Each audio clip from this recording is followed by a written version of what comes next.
Assalamualaikum warahmatullahi wabarakatuh. Bagaimana sahabat BK hari ini?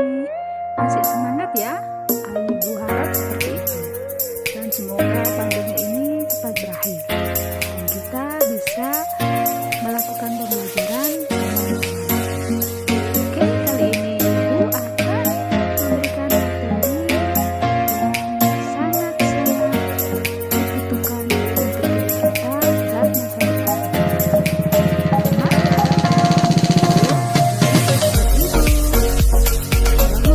warahmatullahi wabarakatuh. Jangan lupa link untuk Assalamualaikum warahmatullahi wabarakatuh. Hai teman-teman hebat, apa kabar hari ini? Semoga kita semua sehat dan lalu tetap menjaga kesehatan sesuai dengan protokol yang dianjurkan. Masih kuat stay di rumah kan teman-teman? Masih sanggup kan teman-teman? Oke.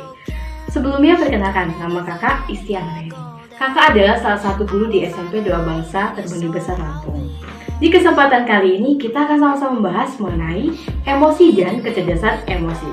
Emosi itu apa sih? Dan kecerdasan emosi itu apa sih? Untuk yang kepo, mari kita sama-sama menyimak, enjoy, and let's go! Ya, pada hari ini kita akan bersama-sama membahas mengenai emosi dan kecerdasan emosi. Ada yang sudah tahu belum emosi itu apa dan kecerdasan emosi itu apa? Ya. Emosi berasal dari bahasa Prancis émouvre yang berarti kegembiraan. Emosi juga berasal dari bahasa Latin émover dari varian X yang berarti luar dan morph yang berarti bergerak. Dengan kata lain, emosi adalah hasil dari reaksi tubuh dalam menghadapi situasi tertentu. Situasi yang dihadapi di sini mencakup emosi marah, malu, bahagia, takut, dan sedih. Nah, setiap orang tentunya pernah emosi teman-teman. Banyak yang mencirikan emosi sebagai suatu hal yang negatif seperti memukul, melempar, menghancurkan barang. Nah, itu yang sering kita sebut dengan emosi. Selain itu, berdasarkan sebab dan reaksi yang ditimbulkan, emosi dikelompokkan menjadi 4 bagian. Yang pertama, emosi marah. Seorang yang marah terhadap orang lain disebabkan karena menganggap bahwa orang itu bersalah kepada kita. Orang yang marah biasanya menunjukkan tingkah laku agresif itu atau merusak ya, seperti mengganggu orang yang dikenai, membanting barang, memukul, bahkan yang sampai fatal bisa membunuh. Yang kedua, emosi sedih, duka, susah, atau pilu. Semua orang yang mengalami musibah pasti merasa sedih ya teman-teman.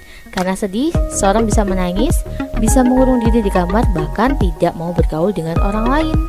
Yang ketiga, emosi iri. Orang sering membandingkan keadaan dirinya dengan orang lain. Jika dirinya lebih rendah atau kurang dari orang tersebut, maka timbullah rasa iri. Nah, emosi iri harus dapat dikendalikan teman-teman dan diekspresikan secara positif. Karena ekspresi iri yang positif akan menimbulkan gairah, semangat, motivasi, dan usaha untuk meningkatkan kerja secara positif untuk menyamai orang yang kita iri itu. Jadi kita bisa terpacu lebih semangat lagi. Yang keempat, emosi takut. Ekspresi dari rasa takut dapat berubah berupa lari menjauhi objek yang kita takuti. Contohnya, Bima takut dengan si kucing. Setelah melihat kucing, Bima akan lari menghindar si kucing tersebut.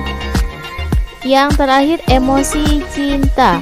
Contoh dari ekspresi cinta adalah kisah remaja yang sedang dimabuk cinta atau yang sedang menjalin asmara ya teman-teman. Ini di usia remaja biasanya.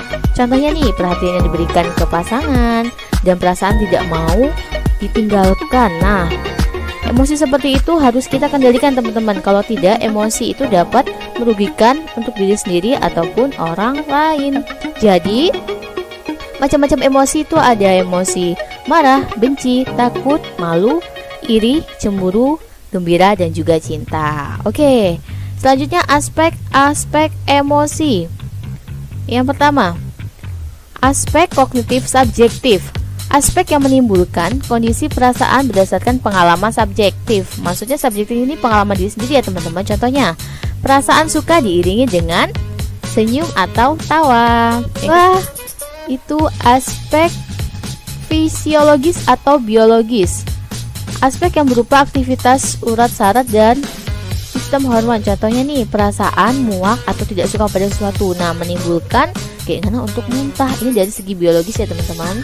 Yang ketiga, aspek fungsional. Dalam aspek ini dinyatakan dalam tingkah laku sesuai dengan fungsinya. Contohnya nih, perasaan sedih fungsinya dalam menghadapi kemalangan, maka penyataan yang perilaku yang ditampilkan itu adalah menangis. Dan yang terakhir, aspek ekspresi. Aspek ini berupa perasaan yang dinyatakan dalam perilaku meluap-luap, tidak terkondisi, jantung berdebar, otot tegang. Ini dari aspek psikologis ya teman-teman. Contohnya, ketika kita marah pasti kita akan berdebar, takut, dan juga kepala kita sedikit pusing. Gitu. Nah, menurut Biller, karakteristik emosi remaja di usia 12 sampai 15 tahun ada 5. Yang pertama, cenderung banyak murung dan tidak dapat diterka. Jadi, mood pada usia ini sering berubah-ubah. Ada yang semangat, ada yang loyo, ada yang putus asa. Dan yang kedua, bertingkah laku kasar untuk menutupi kekurangan dalam hal rasa percaya diri. Nah, di usia ini pastinya teman-teman merasa tidak percaya diri. Selalu melihat temannya yang lebih sempurna dibandingkan kita. Nah, perlulah di masa ini adanya pengendalian emosi. Yang ketiga, kemarahan bisa terjadi. Seringkali remaja marah karena hal sesuatu yang sepele. Nah, di saat-saat ini atau di masa-masa ini bisa sering kita sebut sebagai remaja yang labil ya. Oke, yang selanjutnya cenderung tidak toleran terhadap orang lain dan ingin menang sendiri. Ini contohnya sikap egois, tidak mau mendengarkan perkataan orang lain atau menerima pendapat orang lain. Yang kelima, mulai mengamati orang di sekitar subjektif secara objektif. Nah, di contoh ini, di karakteristik ini, seperti halnya teman-teman melihat guru yang ketika masuk kelas tidak menggunakan atau memakai pakaian yang unik atau nyeleneh, pasti teman-teman akan memiliki penilaian sendiri. Nah, setiap kehidupan membawa dampak buruk terhadap kehidupan emosional individu. Nah, banyak ditandai dengan remaja yang lebih sering kesepian, murung, agresif, gugup, mudah cemas, dan putus asa. Nah, untuk itu kita harus cerdas dalam bisa mengenali perasaan kita, emosi kita, dan mengelola emosi kita. Gimana sih caranya? Nah, kita harus bisa mengelolanya dengan meningkatkan kecerdasan emosi yang kita miliki. Nah, kecerdasan emosi itu apa sih? Kecerdasan emosi ialah kemampuan untuk mengenali perasaan diri sendiri, perasaan orang lain. Selain itu dapat diartikan sebagai kemampuan memotivasi diri sendiri dan kemampuan mengelola emosi dengan baik terhadap diri sendiri maupun terhadap orang lain. Ini sering disebut dengan kecerdasan emosi sendiri. Ini kesadaran diri untuk mengenali perasaan apapun dan dimanapun yang akan terjadi ya teman-teman. Yang kedua, mampu mengelola emosi sendiri. Nah, di kemampuan ini kita dapat menangani perasaan yang ada dan dapat terungkap. Contohnya kita memahami jika kita emosi di tempat umum, apa sih penyebabnya seperti itu.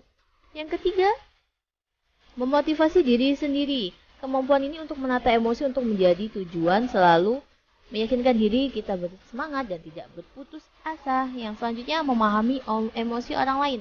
Nah, ini wajib penting karena apa? Kita hidup di kalangan orang, kita hidup bersosialisasi. Jadi bersosialisasi kita harus bisa mengerti satu sama lain dan saling berempati. Yang selanjutnya, mampu membina hubungan sosial. Nah, di tahap ini kemampuan untuk memberikan dan menyalurkan perasaan positif kepada orang itu sangatlah penting. Nah, teman-teman, untuk kita memiliki cerdas secara emosi itu berpengaruh sangat penting. Yang pertama, dapat mengatasi stres. Stres itu merupakan tekanan yang timbul akibat beban hidup teman-teman. Jadi ini bisa dirasakan oleh siapa saja. Jadi jika kita cerdas dalam mengelola emosi, kita juga bisa mengatasi stres yang kita alami. Yang kedua, mengendalikan dorongan hati. Dorongan hati di sini maksudnya keinginan ya teman-teman.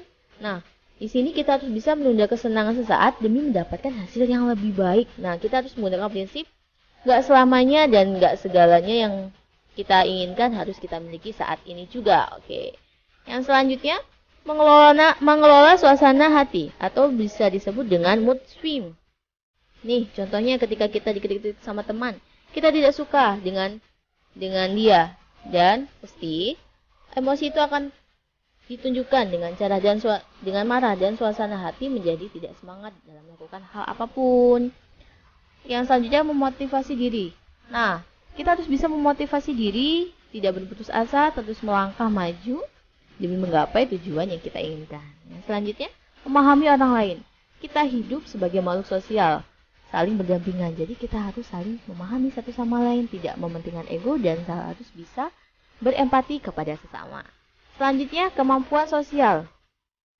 Ini kemampuan yang sangat penting karena apa? Memiliki perhatian mendasar terhadap orang lain. Orang yang mempunyai kemampuan sosial dapat bergaul dengan siapa saja, menyenangkan dan tenggang rasa terhadap orang lain. Orang-orang dengan kecerdasan emosi yang tinggi bisa membuat orang lain merasa tenteram, nyaman, dan senang berada di dekatnya. Terima kasih kepada teman-teman hebat yang sudah menyimak materi hari ini. Semoga kita semua bijak dalam mengelola dan mengendalikan emosi kita, dan kita termasuk dalam orang yang cerdas dalam mengelola emosi. Untuk itu, terima kasih. Saya akhiri. Wassalamualaikum warahmatullahi wabarakatuh.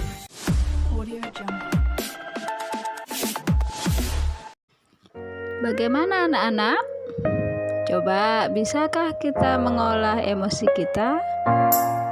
Coba ya. Jangan lupa isi link Google Form di bawah dengan sujudnya. Assalamualaikum warahmatullahi wabarakatuh.